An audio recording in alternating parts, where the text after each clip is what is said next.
Hey, welcome everybody to Drunk Dudes in a Gun Room. Man, it's been a minute. I've been on vacation. We're now in season 3, and I am ready to fire it up. As always, the show is still brought to you by Operation Encore. Operation Encore is a 501c helping veterans transition into music careers. They are making rock stars out of veterans every day. So why don't you go on over, check out operationencore.org. Hit their little donate button if you can, or at least follow their social media and see what they are doing today. Hey, everybody, I got an amazing guest. So I was on a show not too long ago, and I absolutely loved this show, and I had to ask him to come on. So I have an alarm that's going off. So I have a guy that is the host of the Fallible Man. All right. David Dowlin. He's the host of the Fallible Man podcast, a men's personal development coach. He also runs a men's conference called the Phoenix Conference. Let's welcome Brent Dowlin. What's up, man? Hey, Donald. Good to be here, man. Thanks for having me. You know, I guess you should shut off alarms. I'll have to edit that, man. I guess you should shut off alarms. And that alarm was from you for the I just double checked mine because I knew exactly what that was. So, but it's all right. That's what editing's for. So how you been, man? I'm good, man. So, just living one day at a time. That's all I've adopted over the years. I try and plan ahead, but honestly, right, you just step through one day at a time. Yep, absolutely, man. So why don't you tell everybody a little bit about yourself and how the Fallible Man came about? Okay. So my name's Brent, and I am the Fallible Man because God knows I don't have all the answers. And I wanted to be really clear about that when I started my show. The Fallible Man actually started out as a book project, writing a book. And I started looking at self-publishing, and it's like, oh, if somebody other than my mom and wife are going to read this someday, I should do something to build an audience. So I tried the Insta-famous route, right? Everybody gets Insta-famous. I suck at Instagram. If you follow me on Instagram, you're going to find that out. It's not my greatest gift. And I'm not real fond of social media. So I thought, the trick is getting me to shut up most of the time. So I'll try podcasting, right? I like podcasts. I love listening to podcasts. And man, that was back in September of 2020. We are starting our 5th season, right as you and I are talking. And so I love it. I absolutely love doing my show and just helping men try and live their best lives, man, one day at a time. Yeah, absolutely, man. You know, and your show is an amazing show. If nobody's seen it, they need to go watch it because I had a great time. I've been talking about it. And the one thing we're going to get into today is your 501c, because I definitely want to talk about that. I've been telling other podcasters about it because I think it is an amazing idea. But before we do that, why don't we get into your Phoenix Men's Conference? Can you tell everybody a little bit about what that's about? Because I know your show is groomed towards men health and mental awareness and stuff like that. Where did the conference come from? I assume part of the podcast? It is. My wife and I decided. So like I said, I'm starting season 5. I've racked up hundreds of episodes and I absolutely love it. And we talk about all things men on the show, right? Everything from mental health. I'm a really big mental health proponent about making that a normal conversation for men to talk about their mental health, because we're not taken care of in that area, right? It's a taboo subject for men. But we also talk about relationships. We talk about parenting.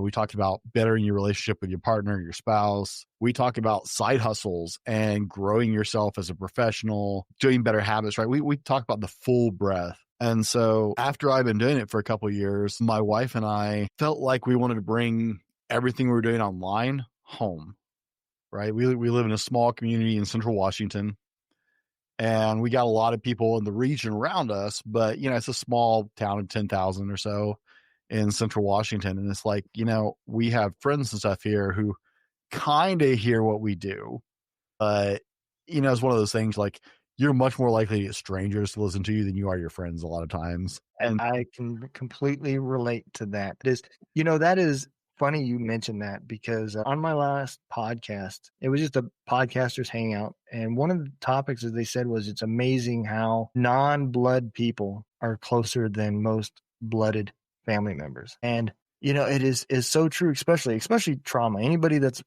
goes through trauma together just becomes bonded. And I think that's the key for veterans. But it really does seem like most people do trust friends more than they do their own families sometimes. It's kind of sad. It is. I want to say like historically it's not new, Yeah. which means it's a long running problem, but I'm not sure how to fix that, right? It's tough, man. I mean, well, I think a lot of it comes from kind of like when I was going through your podcast. It just seems like some of our traditions as men and head of households have kind of gone away. You know, we've lost touch with father and children type activities because both parents are now working so much and they're not there. The dinners are happening on the fly or in front of a TV or a screen of some sort. So I think as the family members, we're losing contact with each other and we spend 8 to 12 hours a day working and 8 hours, hopefully 8 hours, 6 hours sleeping and just a few hours a day with your family. So it does kind of make more sense. You are kind of with most of your friends, you know, your work friends anyways, more so than you are with your own family. The statistics on that are like disturbingly scary. Yeah. You spend more time at work than you do at home. By the time you factor in like sleep and necessary things, bills, having cooked food, right? The things that actually take time when you're at home, by the time you stack up all of that with sleep and bathrooms and extra activities, like quality time with your family has been severely reduced in the last 50 years. No, you are 100%. You are 100% correct. So this year, I was going through the website, and this year the theme for the Phoenix Men's Conference is standing strong in the winds of change. What does that mean to you? Well, first, before we go down the rabbit hole in this one too far, let me say, unfortunately, I have not officially made the announcement. My speakers were having to postpone a year Okay. due to financial reasons. I have paid for this conference out of my pocket for the first 2 years of it. It is not cheap to put on a good conference. No, I can vouch. Yeah, with an average cost of around $10,000 to $12,000 a year. I just don't have the income to do it this year, No, I completely. which I is a really hard pill to swallow.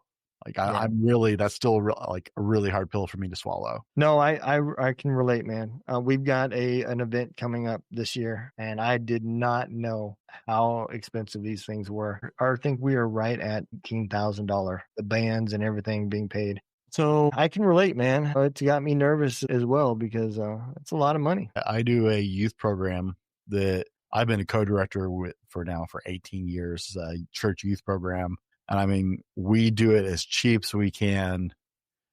And it's been going for like, we just celebrated 46 years. My wife and I went to this as children and now it's come full circle, right? Yeah. But I think our average operating budget to have about 250 to 300 people at this event and the facilities, I think is around $30,000 a year. Wow, man.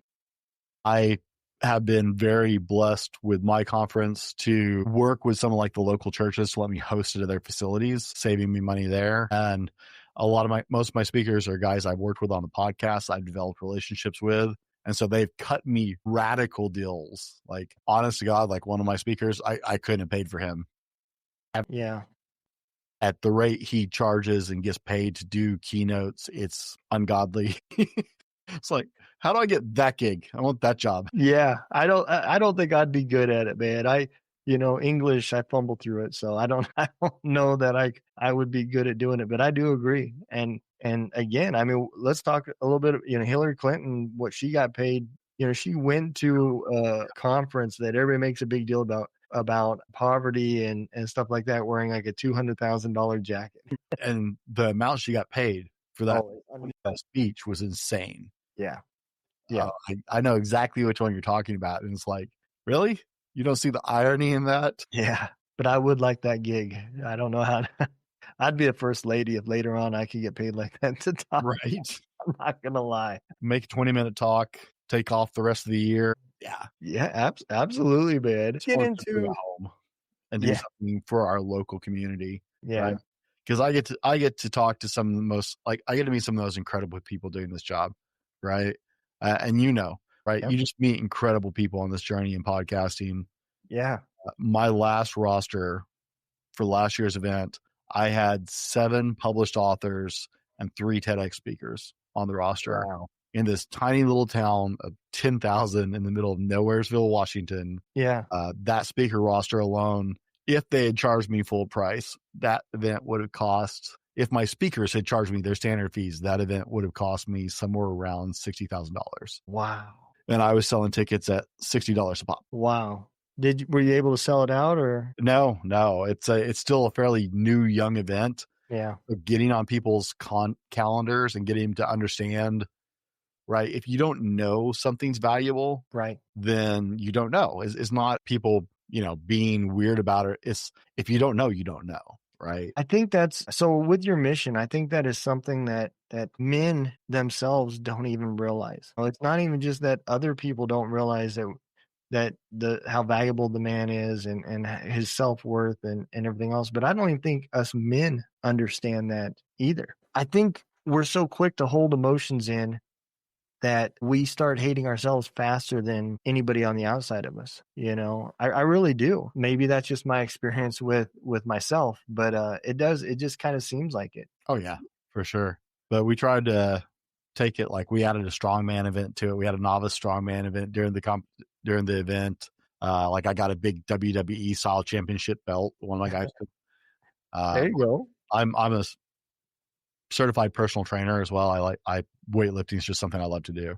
Mm-hmm. I've been doing it for years. So I actually have almost enough equipment in my backyard to start my own gym. Oh, wow. If I had the startup capital, I would. There's a building around the corner I want to buy. It's always been a dream to own my own gym. So yeah, man, lift weights. Future, man. The Fallible Man gym. Yep, and lift weights in the afternoon and podcast in the morning, man. You would love to go to work at that point, Hey, have you ever wanted to be a part of this show? You now have the opportunity to be a part of the Two Drunk Dudes in a Gun Room show. We have worked with a nonprofit that is starting called Heroes Voices Media Foundation. We are trying to help this foundation get built. You can be a part of it by sponsoring our show. Go to twodrunkdudesinAgunroom.com, sponsor the show, and you will be a part of an amazing organization that will be helping veterans. Thank you. Now let's get back to the show. I actually own a company called Stronger Everyday Training. Oh, really? Okay. Yeah, we do personal training, but that was the goal, is to build that into by actually like putting a gym here. We have a little like Anytime Fitness style gym. Like I'm into like strongman and powerlifting, like really hefty lifting, and our little Anytime Fitness doesn't do that. Keeps being yelled at for lifting real too heavy. Yeah, we got one too, and it's like wall to wall treadmills. Right? Outside and walk, man. I don't get it. Yeah, that's like their biggest thing. That and the massage, and you'll see people come in and go straight back to the massage area and then walk right back out. You're like, well, I hope you burnt some calories getting there. I'm not one to talk, but I did go there for a while as well, and it was good for my knees and stuff like that to be on the treadmill. But yeah, it's definitely not what you're talking about. I get out during the warmer parts of the year, right? Mm-hmm. We actually just got like 3 inches of snow today, but during the warmer parts of the year, I get up and just go walking in the mornings. Yeah. My oldest daughter is turning 12 tomorrow, and she'll get up and go with me, and we'll walk 2 or 3 miles or something. We did the Stop Soldier Suicide fundraiser, Ruck fundraiser last year together. So my 11-year-old was carrying like 18 pounds, and I had a 40-pound pack, and we rack up 2 to 4 miles every morning together for the month of April or whatever it was. We enjoyed sharing that together. Oh yeah, I bet.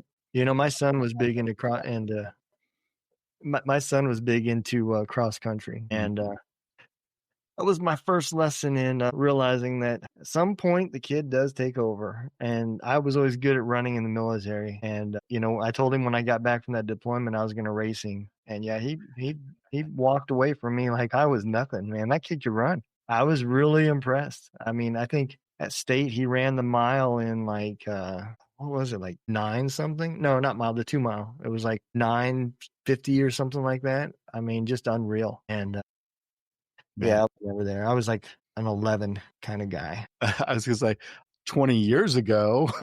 Yeah. Now, I was impressed because I did 2 miles on the treadmill in 22 minutes. I mean, there's no way I would even attempt it now. No, you're right. So yeah, you were a military guy too. Yeah, for a short time. Yeah. I come from a military family, and it would just seem like the right choice. Yeah. Was it Army? I was Air Force. So we have Air a Force. great fight going on because I have a brother who's Navy and a brother who's Army. Okay. I Yeah. was in the Air Force. My sister actually has an advanced degree in defense and strategic studies. She should be working at a think tank, but then she married a guy who didn't want to move, so she can't use her degree. Man. But, Yeah. I think that's the first person I've ever heard that had a degree in that. yeah, it's a really rare program you have to be accepted to. There's only a couple universities involved. Back during the Bush administration, she was going to this master's program, and she came home one Saturday. I'm like, hey, I thought you had a lecture today. It's like, oh, yeah, but they had to cancel the lecture. The teachers had to go brief Congress. And honest goodness, that like over the course of her master's degree, that happened multiple times. Wow. Go brief the defense subcommittee or something like that. It's like, Wow. wow, if I had a dime for every time I got class canceled. No kidding, man. Yeah. That's one of those you hear very often. No, yeah. And think about the stories, you know, when they come back, you're like, oh, I can't wait to hear what they talked about. And you're like, so how did it go? And they're like, we can't talk to you. Right. Did you do your quiz? Oh, yeah. And one of our professors actually left to be the secretary to the attorney general for the Bush administration. And then he didn't like the posting, so he became the secretary to the secretary of defense. And it's like, Yeah. first world problems, man. Yep. How many professors got that argument? But yeah, no, it gets really entertaining. We get the military jokes going every now and then, you know, between the branches. Yeah. Yeah. You probably get quite a bit of them. They probably gang up on you, don't they? They don't mess with me too much. I went special forces when I got in. Okay. And so they, now I say that I qualified, I started training, I got injured, and life went to shit after that. Yeah. Sorry, can I swear on the show? Yeah. Yep. Absolutely, man. I try and be cognizant of other people's shows. Yeah, life went downhill really badly after I got hurt. If anybody, I'm sure you have people listening who have gotten hurt in the military. You know how fast you get forgotten. Absolutely. Absolutely. One of the reasons why, you know, nobody says there's anything wrong mentally because of that stigma right there, you know. So when you said special forces, was you going to be a PJ? Is that where you're? I was going to TACP, Tactical Air Control Party. The Air Force has PJs, Tactical Air Control Party, and Combat Controllers. Okay. Yep. And so I was going TACP. Okay. Yeah. The program. There was, you know, a lot of people don't know about the Air Force and that side of the house. They really don't. All they think about is the nice cafeterias and chow halls and stuff like that, you know. But there is another side to them. We had a weather controller, I believe. I don't know what his actual MLS was, but there was one with us when I was in the 160th. No matter where you went, you know, he went, and they would rotate him out for deployments. But yeah, he was on ground with us all the time. Our sergeants were intense because TACP is, I mean, they get stationed with everything from like the Army elite special forces down to, you know, armored divisions and stuff like that. Yep. And so our sergeants were like seriously intense because their idea was, hey, you're not ever going to get out PT'd working with the Army. Because like that was just unacceptable if we couldn't smoke somebody into the ground, no matter who they were. And so PT was intense every day. And all of my sergeants, like, it was so cool to watch Air Force uniforms with Ranger tags. Oh, yeah. Anybody from outside the branches would look at it and be like, that's stolen valor or something if you looked at their uniforms. Yeah. I've never seen it. Go together, right? But we had all of my instructors were Halo certified, Fast Attack certified. All of them had all the different weapons that you guys get to train with in the Army. Yeah. We had 3 of them who were Special Forces deployable with the Army, and 1 that had his Ranger tag. Wow. And it was cool. That's why I went to TACP, right? I got all the lifestyle of the Air Force. I got the better food, better lodging. I still got to go play and do all the fun things. Yeah. Yeah, man. That'd be a good gig, man. I really should have went to more recruiters than I went to. They came into boot camp and made that pitch. I'm like, hell yeah.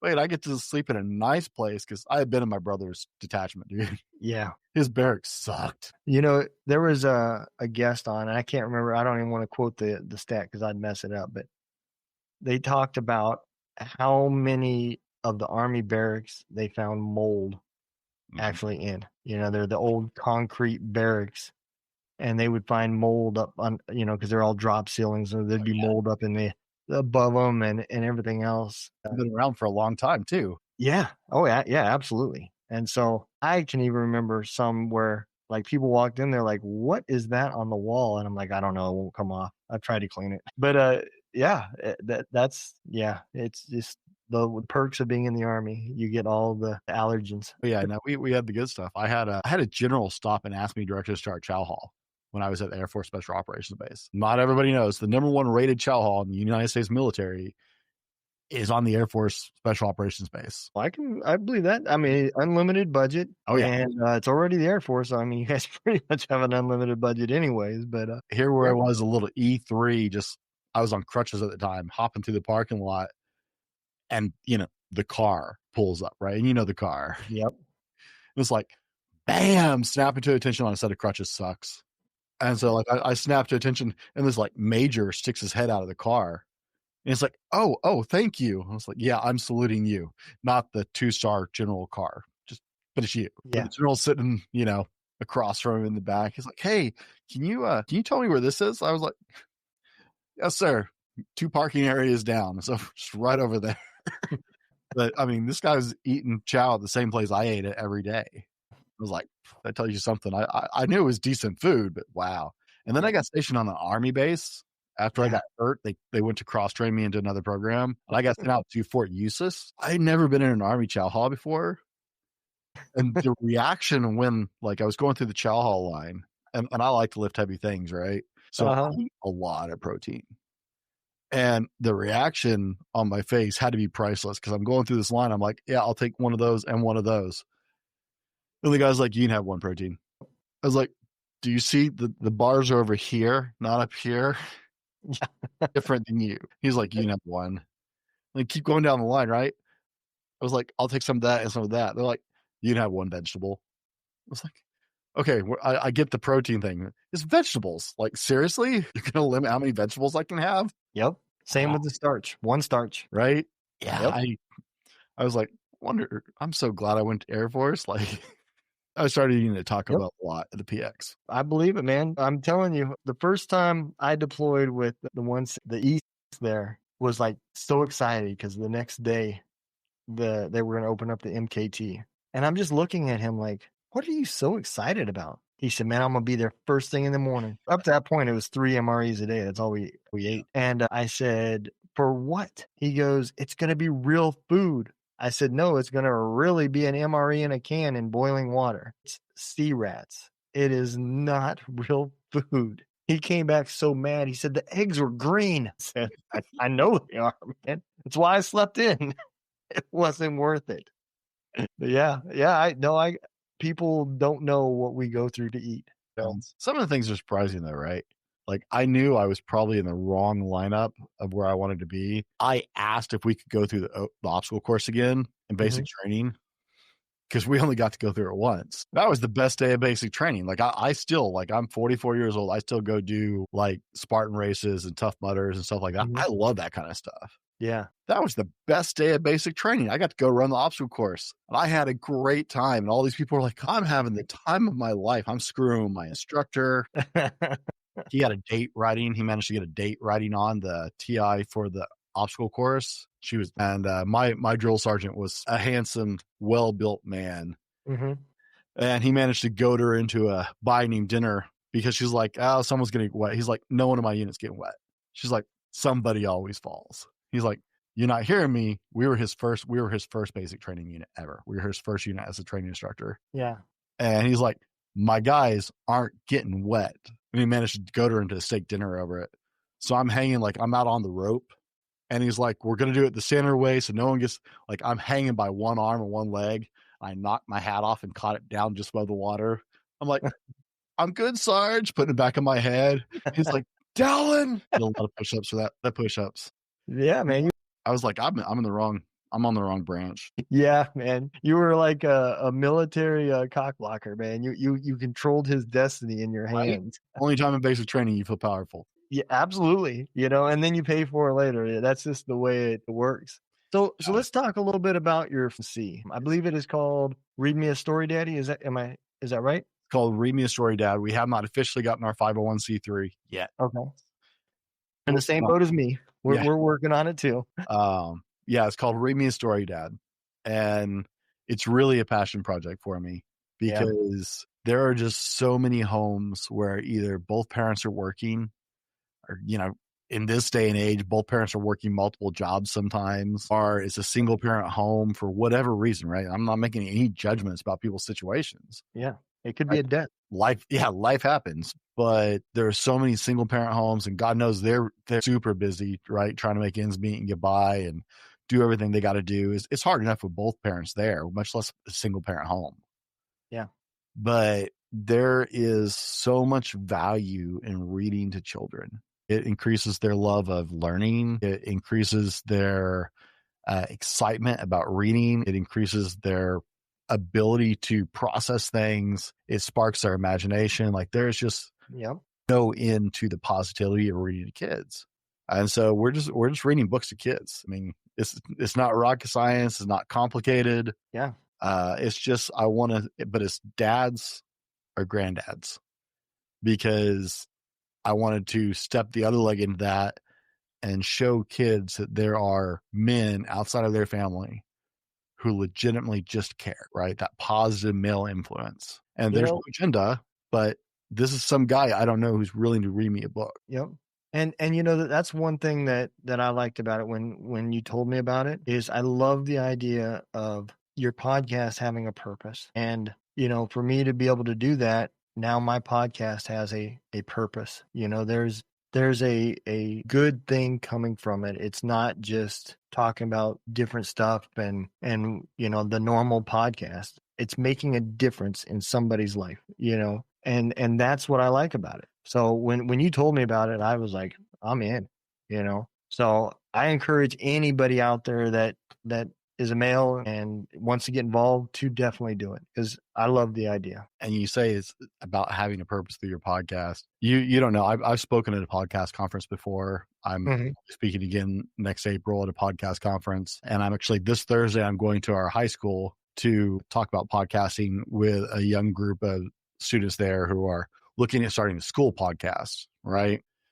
Hey, let me tell you guys about an amazing organization that is being built right now. It is called Heroes Voices Media Foundation, and it is an organization that is using media to help veterans express themselves and tell their stories using media, as in podcasting, like the Two Drunk Dudes in a Gunroom show. It is also using music like Gunroom Radio, and it is also using books like what is coming soon with Warrior Words. So if you would like to help, go check out Heroes Voice Media Foundation.org. You can find it at our Facebook page, and you can also find it in the description of this episode. So let's get back to the show. One of the things, I've consulted probably on a half a dozen or a dozen podcasts to help people start their podcast. One of the differences, right? Because technically there's like 3 million podcasts registered in the world. Now, that's an astronomical number. However, the actual more accurate number is there are roughly 47,000 active podcasts, right? Yeah. You've got churches who upload a sermon every week, and that's their podcast. Right. And you have a ridiculous amount of podcasts who suffered pod fade, right? Or they had a little too much to drink one night. It's like, man, we should start a show, right? We can talk about this forever. And they got 4 episodes in and realized they had nothing else to say about it. Or they sobered up and realized it was a stupid idea, right? Just to start with. And so you got a lot of those, or all these registered miscellaneous podcasts. Yep. Working inside the podcast community and knowing a lot of other podcasters, the podcasts that stick around are the podcasts that serve a purpose. And that can be that's a broad range, right? Yours serves a very, very specific community that's awesome, right? That's an amazing thing. My main show, we're very specific in our mission. This Read Me a Story Dad podcast is very specific in his mission, right? It has a purpose to it. And the shows that stick around are shows that go, how are we going to serve somebody? Who are we going to serve, right? And so that was just, it's like, okay, what can I do? I can't fix everything. I can't change necessarily. I'm trying with my show, the Fallible Man podcast. I'm working on fixing some of these issues that are breaking up homes and getting more dads involved in their families, stuff like that. But I'm trying to fix it from that end. But what can I do in the meantime? Well, if I wasn't here to read to my kids, who'd be reading to my kids? My wife would do what she could. Yeah. She'd read to them. But I'm looking at like, what can I control? What can I do? And I mean, resource wise, I'm already set up for my show, right? I have all this nice equipment because I already do this other show. So how much harder is it for me to just go into my kids' room and pull a book off their bookshelf? Because my wife and I are both big book people. So we have tons of children's books. How hard is it for me to just go and turn on the camera? I can edit one of the shows in 10 minutes because we don't do anything fancy with it, right? Like the no agenda. So it's just straight reading. I have the intro and outro recorded. So it takes me, I did tomorrow's episode in all said and done, took me like an hour, but it's there forever now on YouTube and on audio for a kid to be able to go and find that. And I got some of them that got 20 views. I've got some of them that got 4,000 views. And that is awesome. And that's exactly what I meant by, not just a purpose as in like your podcast has a reason and a goal, but I think that with what we're doing, you should be giving back. And that's what I think is great about the podcasting community, because that's one of the communities I found that is really about giving back. I mean, even some of the Facebook groups aren't even so toxic compared to some of these other groups that do other things, and I think that is extremely important, and I'm not saying that every person that podcasts that you talk to is in that category, but generally I have found that the podcasting community likes to help. And that's what I think is great. And that was one of my goals for this year, was I wanted my podcast to be a part of stuff to give back, not just with that, but with what I'm doing, with the veterans and everything else too. I wanted other people to see that you can get stuff from this. And that's what I think is amazing about the podcasting community. Honestly, that's how you and I met. My wife found your podcast. Yeah, so, that is right. I forgot that. My wife does a lot of screening for my guest. Mm-hmm. So guys, I'm on my 5th season, done, I think I've crossed 300 plus episodes at this point. I have never actually asked somebody to be on my show until you. Wow, man, I am honored. And like everybody who's been on my show has hit me up to be on my show. But my wife found your show, and both of us are very passionate about the veteran community, and my story has a weird, sad tale that I know way too many other veterans who know that tale really well. Yeah. But I have so many veterans in my life. Most of my closest friends are ex-military, and I've always been very passionate about it. My dad was military. My grandfathers were military. Right. So this is something that's very near and dear to my heart. And my wife came across your show, and I went, yes, here is somebody who is desperately trying to serve his community. And the fact that community is vets was even near and dear to my heart.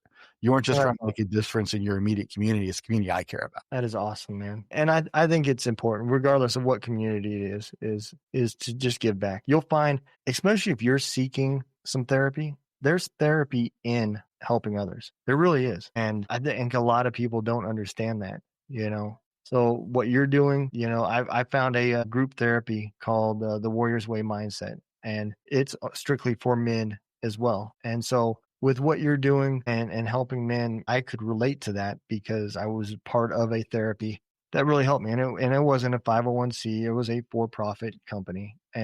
But they were great people, man. And they really taught me a lot about myself that I didn't even know. Mm-hmm. And it taught me about some stuff I didn't want to know. But, those are the things that you need to learn about yourself.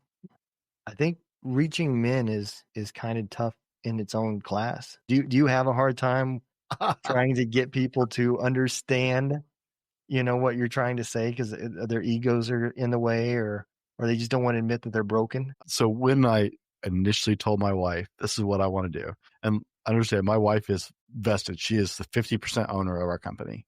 Mm-hmm. She is in this with me 100%. But when I told her what I wanted to do and who I wanted to target, she went, really? You had to pick the hardest possible niche to crack. Yeah. Like you could have done this or aimed at these people. No, you had to pick the hardest possible group to get through to. But it's so worth it because not a lot of people are willing to ride that out because it is very frustrating, right? We're stubborn. I'm a stubborn dude. I'll be the first to admit it. And I may not know it all or need help, but when it has those moments. So at my last conference, right, I had a gentleman who I met. I was introduced by a mutual friend, at a kid's birthday party, right? Our kids were friends with the same kids. So this friend introduced us since we were both there, and she had told him a little bit about what my wife and I were doing. And so he asked me, well, what's this conference? She told me about this conference you do. So I started talking to him about it a little bit, and he was like, okay. So we kind of continued to sit. Then he found out he had to pay for the conference, right? Yeah. And, I was like, hey, man. He's like, and I could hear the shame in his voice. And it hit me so hard. I could hear the shame in his voice. He's like, I just am in a spot I can't. I said, brother, you don't. There will be a ticket at the desk when you get there with your name. The only thing stopping you from coming is you. That is awesome. And he's like, I said, look, we've all been there. Yep. I've been there very recently. Trust me, we've all been there. So just show up. That's all I'm asking. Right. So he came to the conference. It's a Friday night and all day Saturday. And I got up and did the closing for the conference last year. It's like 7:45, 8 o'clock Saturday night. I got up, did the closing, and then started making a beeline for the back so I could make sure and say goodbye to everybody and stuff like that. Mm-hmm. And I'm halfway through the auditorium, and he steps in front of me and just throws his arms around me. And he is almost in tears. And he's like, you saved my life. And we had already, had some conversation. So I stepped back. I was like, no, you saved your life. You showed up for you. You came here. You showed up. You made that choice. You didn't have to be here. I said, now the big question is, what are you going to do tomorrow? What are you doing Monday when you got to go back to work? Because you showed up. The hard part is going to be taking this with you forward, right? So I connected him with guys that I knew he would connect with really well, but I didn't stay in close contact with him. So about 7 months after the event, I'm helping our mutual friend decorate for something at the community center. And she's like, hey, have you kept up with so-and-so? I was like, no, I connected him with people I knew he would connect well with that could support him and his needs. She's like, since the conference, he went to rehab and got clean. He had problems with alcohol. So he stopped drinking, got help on that. He had fixed his marriage. He had become a much more present father. He has stabilized because I guess he was on the rocks at work because of his drinking. He had ironed out all of that. Dude, that is awesome. 6 or 7 months since the conference. And I looked my wife in the eye and I said, that's it right there. One person at a time. That's always been our motto. Yep. With everything we're doing. If we can make a difference, if I do a show, I don't care if 10,000 people listen to it or one. If one person hears that show and it gives them that bump, that edge, that insight, that thought that they need to take that next step to improve their life, then everything's worth it. Yeah. That one story, man, that's kept me, that story, I'll be going on that for years. Because I don't get to hear most of those stories, right? As a podcast, no, right? You don't hear from a lot of your audience. No. But because of that conference, because of that work that started on my podcast and went to here in the conference, this is a member of my community, and his life is 100 times better because he prioritized what mattered and took the steps to get there. That is awesome, man. And I can completely relate with what you're saying about when you hear the success story. I recently hired a gentleman that was ex-military. About 2 weeks after I hired him, he made the comment. He said, "Hey, you're Donald Dunn." I said, "Well, I'm glad you know your boss. Congratulations." And he goes, "No." He said, "You got that car out there that says 2 drunk dudes in a gun room in the back window." I said, "Yeah." He said, "Before I started working here, another military guy told me I need to check out this podcast." And he said, "I've been listening to it." He said, "I absolutely love it." He said, it helps me. Yeah, I can relate to a lot of that stuff. And I'm just like you, man. It shocked me that I actually got to meet somebody that actually was a listener, and I got to see the benefits to it. Because like you said, you don't get to see it. People don't understand, like, podcasting is a lot of fun. Like, it's so rewarding to me. I love doing it, but it's actually a really lonely profession. It is. Yep. Right. Most people don't know. We spend most of our time in closed rooms with just us and a camera and a microphone at best. And that might be in production, or that might be, actually shooting, but post-production. But this is like, I spend most of my life right now in this 8.5 by 8.5 room. Yeah. And that would be the only thing I would say. If anybody's ever asked me, would you ever want your show to be big and famous? And the only thing I would say that I would like about that is the fact of having the money to be able to fly people in and do your podcast in person. I would love to be able to get rid of the screens and be able to actually communicate and talk to people and hear their stories and feel their emotions, you know. And just on, you know, my little budget of what I got, that's not going to happen. You know, I did get that benefit though. I did have a guest on that I met through Podmatch. And then I realized in his bio that he wasn't far from me. He was in Branson and I was in Rolla.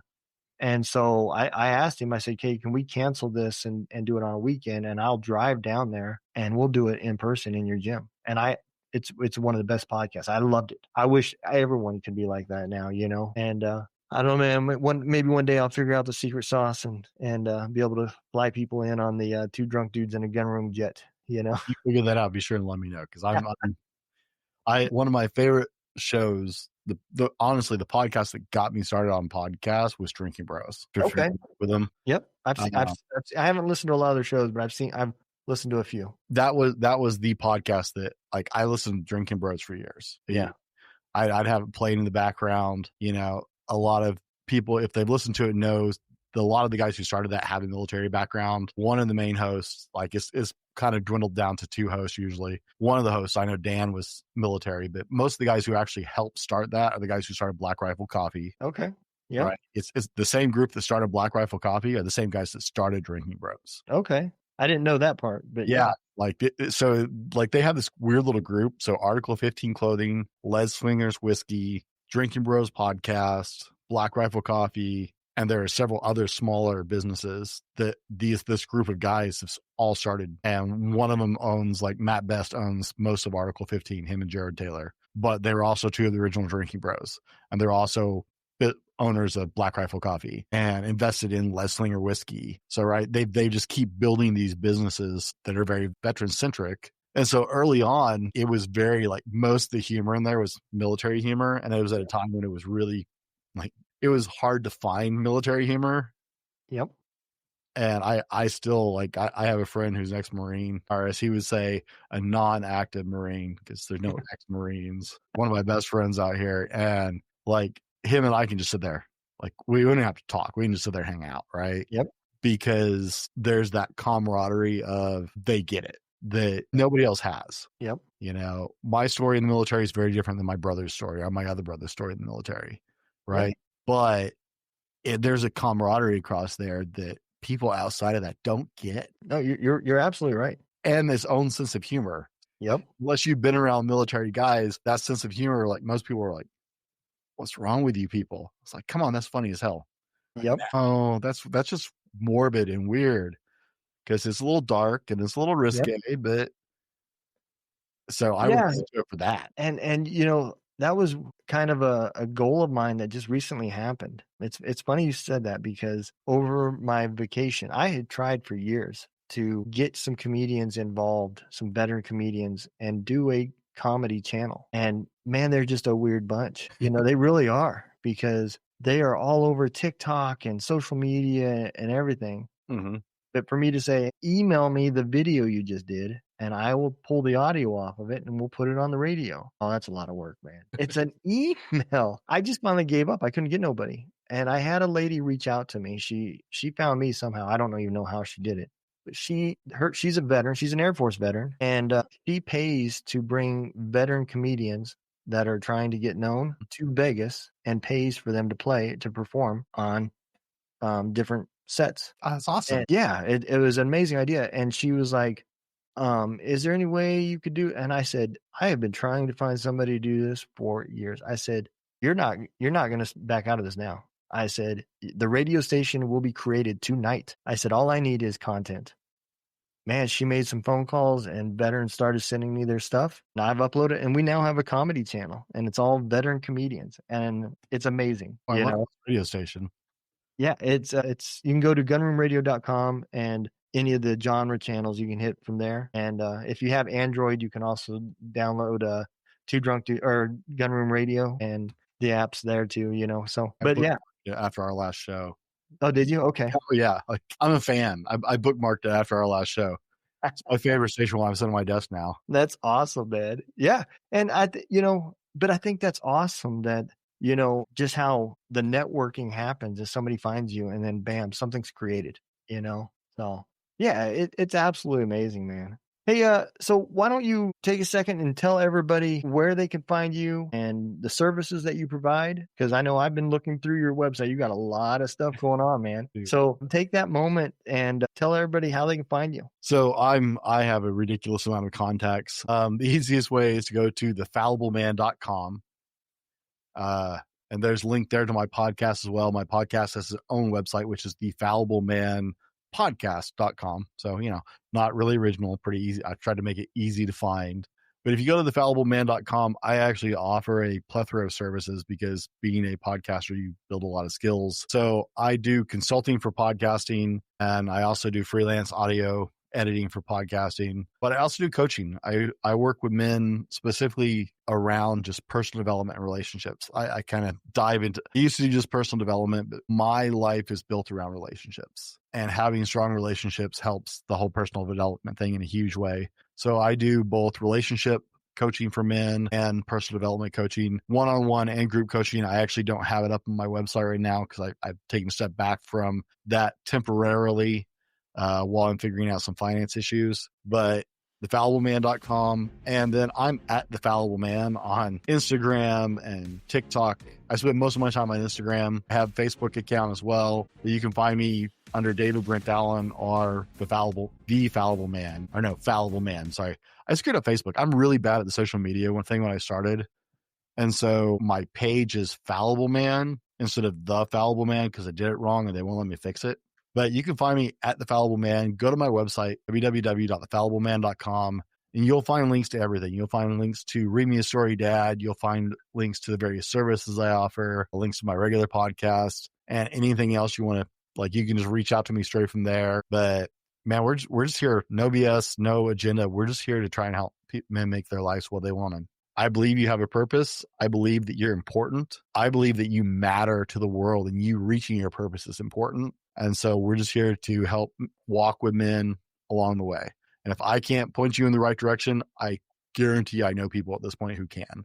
That's the benefit of being a podcaster. I know a ridiculous amount of coaches at this point. Yeah. That is awesome, man. And I definitely myself will be reaching out because, like I said, I've been going through some of your services and there's some things that I could use. And I'm sure that some of the other podcasters that are on my little network of the MUPS Military United podcast streams, I'm sure they will be able to reach out too. So, Brett, I love having this conversation. I had a great time, man. I love your show. I'm a fan. So I encourage everybody else to go and listen to the show. You'll have a great time. You all take care. And be safe. Cheers.